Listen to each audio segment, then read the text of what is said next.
جوان ہو، ہر ایک کو اس راستے سے گزرنا ہے۔ عجیب ہے، قرآن کریم موت کو مسئلہ بتا رہا ہے، کل نفس ذائقۃ الموت، اے لوگوں تمہیں مرنا ہے، یہ ایک مسئلہ ہے، تم اس مسئلے کو سمجھو، اسے معمولی نہ سمجھو، اسے معمولی نہ سمجھو۔ بخاری شریف کی روایت ہے، کتاب الجنائز کی، جنازہ لے کر چلے، قبر ابھی تیار نہیں ہوئی تھی اور جنازہ وہاں پہنچ گیا۔ ہماری طرح 10 گھنٹے لے کر بیٹھے نہیں رہتے تھے رسول اللہ صلی اللہ علیہ وسلم۔ مسئلہ یہ ہے کہ میت کا انتقال ہو جائے تو جلد از جلد اس کو قبرستان پہنچا دو، یہ مسئلہ ہے۔ اس کی وجہ یہ ہے کہ اگر میت نیک ہے تو وہ خود تم کو اندر سے بول رہی ہے، قدمونی قدمونی، مجھے جلدی لے چلو، مجھے جلدی لے چلو، اللہ کی نعمتیں میرا انتظار کر رہی تھی۔ اور اگر میت بری ہے تو اللہ کے حبیب فرماتے ہیں یہ گندی چیز کو لے کر کیوں اپنے پاس تم بیٹھے ہو، ڈال دو اس کو۔ تو مسئلہ یہ ہے کہ میت کو جلدی دفن کر دو۔ ہمارے وہاں آپ دیکھ لو 10 گھنٹے 12 گھنٹے 15 گھنٹے لے کر کے بیٹھے رہتے ہیں، گھر والے بھی بیچارے پریشان ہوتے ہیں، کہتے ہیں وہ فلاں نہیں آیا، وہ فلاں نہیں آیا۔ ارے بھائی، صلاۃ جنازہ فرض علی الکفایہ ہے۔ فرض علی الکفایہ کا مطلب موجودہ لوگ پڑھ لے، اور جب آپ نے ایک وقت دے دیا ہے کہ فلاں وقت میں جنازے کی نماز ہوگی، اب بھی اگر لوگ نہیں آ رہے تو ان کا انتظار کرنا یہ ان لوگوں کو تکلیف دے رہا ہے جو پہلے سے حاضر ہو چکے، ان کو انتظار کرنا پڑ رہا ہے دوسروں کا۔ اسی لیے آج بھی اگر آپ عرب میں دیکھ لیں تو میت کو ایک طویل دیر تک وہ لے کر نہیں بیٹھتے۔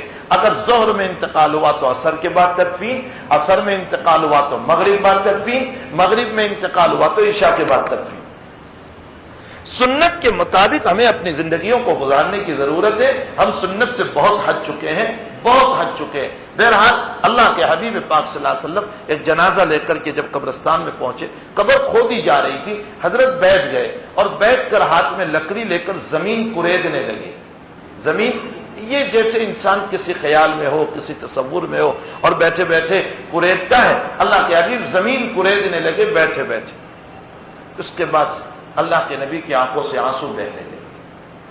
صحابہ نے فرمایا اللہ کے رسول صلی اللہ علیہ وسلم کیا بات ہے، کوئی تکلیف؟ فرمایا نہیں، میں اس جانے والی کی اگلی زندگی سوچ رہا ہوں۔ یہ جو ابھی قبر میں جا رہا ہے میں اس کی اگلی زندگی سوچ رہا ہوں۔ کیا سوچ رہے ہیں؟ اللہ کے حبیب نے فرمایا یہ ابھی اکیلا اندر ہوگا، اس کے پاس وہ فرشتے آئیں گے، جو فرشتے اس سے سوال کریں گے، اگر یہ جواب دے پایا تو ٹھیک ہے، ورنہ روایتوں میں ہے اللہ کے حبیب نے فرمایا لوہے کے گرز سے اس کی پیشانی پر مارا جائے گا۔ دنیا میں اس کی اولاد بھی اپنے باپ کو مارنے پر بچاتی تھی، اس کو وہاں کون بچائے گا؟ میں اس کی آخرت کو سوچ رہا ہوں کہ اس کی سیڑھی کیسے یہ چڑھے گا، یہ اللہ کی طرف کیسے چلے گا۔ اس کو ابھی کچھ سوالات ہونے والے ہیں، وہ ان سوالوں میں کیسے کامیاب ہوگا۔ اس کے بعد فرمایا نبی اکرم صلی اللہ علیہ وسلم نے، اے لوگوں موت کا تصور کیا کرو، اگر تم موت کا تصور رکھو گے تو دنیا کی لذتیں اللہ تم سے ختم کر کے آخرت کے فکر کو ڈال دے گا۔ اس لیے یہ موت جو ہے نا ہر انسان کو آنی ہے، آنی ہے، آنی ہے، ہر ایک کو اس راستے سے پار ہونا ہے۔ اور اس کی جو تلخیاں ہے نا پھر عجیب مسئلہ ہے۔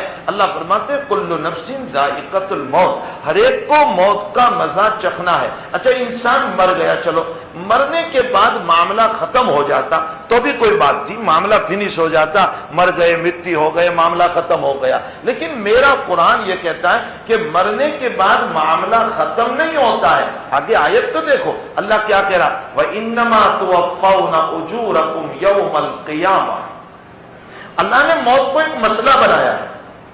دنیا میں ہمارے مسئلے بہت بنے ہوئے ہیں، مہنگائی مسئلہ ہے، آئے دن مہنگائی کے خلاف یہ پارٹی ہڑتال کر رہی ہے، کل کو یہ پارٹی ہڑتال کر رہی ہے، آج جویلرز ہڑتال کر رہے ہیں کہ تم نے ٹیکس بہت ڈال دیا، کل کو جو ہے پیٹرول والے ہڑتال کر رہے ہیں، پرسوں کوئی اور ہڑتال کر رہا ہے۔ مہنگائی کو لوگوں نے مسئلہ بنایا، سر درد ہو جائیں تو مسئلہ بنایا، بیمار ہو جائیں تو مسئلہ بنایا، بیوی کی بیماری مسئلہ بنایا، ان دنیا بھر کے چیزوں کو، دکان نہیں چل رہی ہے مسئلہ بنایا، کاروبار میں تھوڑا سا مسئلہ ہو گیا مسئلہ بنایا۔ یہ سب مسئلے ہیں، حالانکہ یہ مسئلے وہ ہیں جس کی کوئی حقیقت زیادہ نہیں ہو سکتی ہے اور موت کا مسئلہ اتنا زبردست ہے لیکن ہم نے اسے اپنا مسئلہ ہی نہیں بنایا. وہ باپ ہمارا، وہ باپ جو باپ رات رات بھر ہمارے لیے سسکیاں لیتا تھا، روتا تھا، آنکھ کھل جانے پر دوڑتا تھا، سردی اور گرمی کو برداشت کر کے اپنی اولاد کی مسکراہٹوں کو دیکھنا چاہتا تھا، اپنی اولاد کی مسکراہٹوں کو، کہ میں کما کر اس لیے لا رہا ہوں کہ میرا بیٹا پریشان نہ ہو جائے. اپنی اولادوں کی مسکراہٹوں کے لیے اس نے گرمی کو برداشت کیا دکانوں پر، اس نے سردی کو برداشت کیا دکانوں پر. وہ یہاں بھیک مانگتا ہے، وہ وہاں بھیک مانگ رہا ہے، وہ وہاں بھیک مانگ رہا ہے، وہ اس سے منت و سماجت کر رہا ہے، بھائی کچھ دے دو میرا مکان بن جائے، میری ضرورت پوری ہو جائے، میرا مکان چل جائے، کچھ دے دو میری اولاد کے لیے. صرف اس لیے وہ یہ کر رہا ہے، اپنی اولاد کی مسکراہٹ دیکھنا چاہتا ہے. لیکن جب وہ باپ دنیا سے رخصت ہوا اور قبر میں پہنچا تو وہ بھول بھلیاں ہو گیا کہ اولاد کو مہینے کے بعد یہ بھی یاد نہ رہا کہ میرا باپ مرا بھی ہے یا نہیں مرا.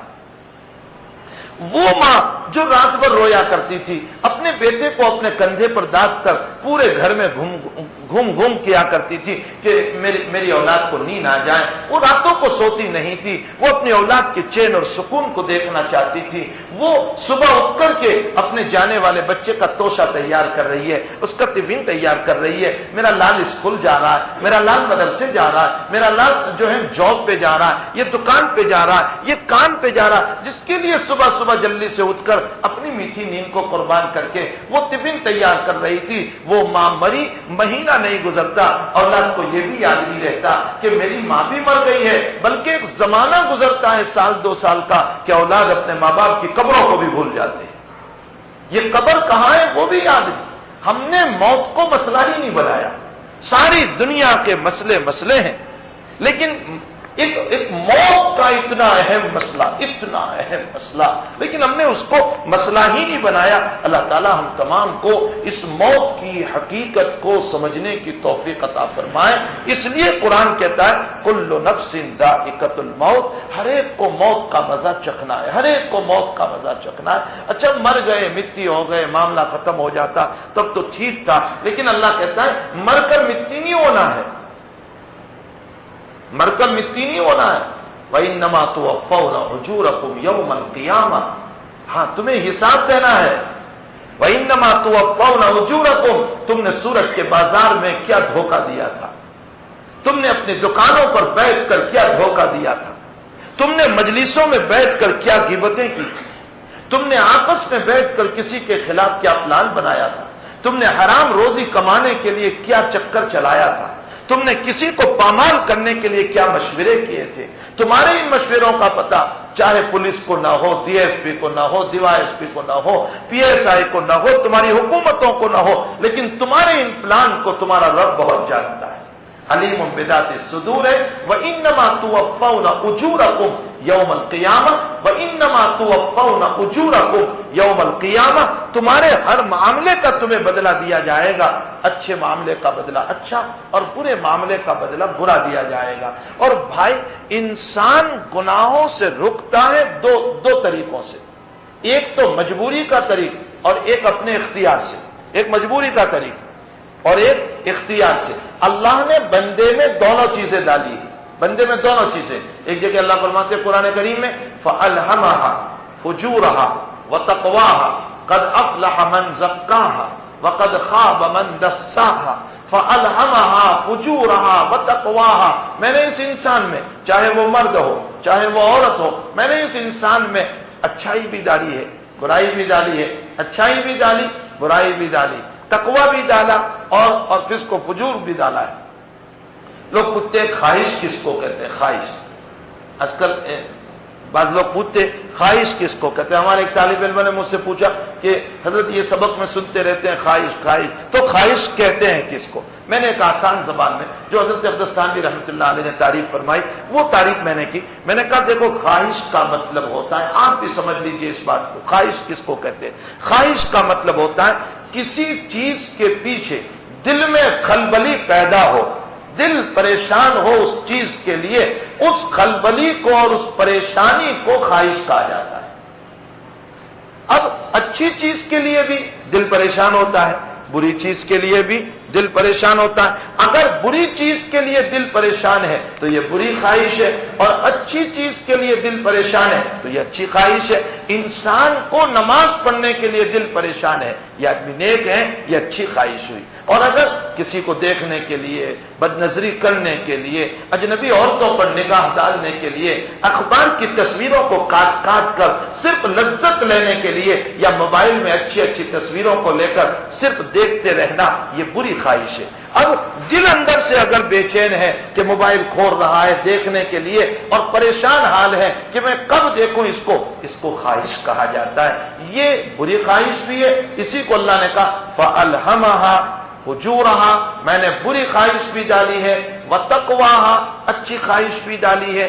اس لیے کہ اگر صرف اللہ اچھی خواہش ڈالتا اور بری خواہش نہ ڈالتا تو بندہ مجبور ہو جاتا، اور مجبور بنانا یہ بندے کے اختیار کے خلاف ہے۔ اللہ تعالیٰ نے اس کو مختار بنایا ہے، پورا اختیار لے کر بھیجا۔ اللہ نے فرمایا وَهَدَيْنَاهُ النَّجْدَيْنِ، ہم نے تجھے دو راستے بتا دیے، یہ خیر کا، یہ شر کا، اس پر چلے گا جنت، اس پر چلے گا جہنم، اس پر چلے گا اللہ کی رضامندی، اس پر چلے گا اللہ کی ناراضگی۔ میں تجھے مجبور نہیں بنا رہا ہوں کہ تو تقوی ہی اختیار کر، تو نماز ہی پڑھتا رہے، تو روزہ ہی رکھتا رہے، میں تو تجھے دو راستے دے رہا ہوں۔ فَأَلْهَمَهَا فُجُورَهَا وَتَقْوَاهَا قَدْ أَفْلَحَ مَنْ زَكَّاهَا، آگے یہ بیان کر دیا، لیکن جو تقوی والی خواہش پر چلے گا ہم اس کے دل کو پاکیزہ بنائیں گے، وہ کامیاب ہوگا۔ قد افلح من زکاہا وقد خاب من دساہا، اور جس نے بری خواہش کو لیا وقد خاب من دساہا، فرمایا وہ خسارے میں،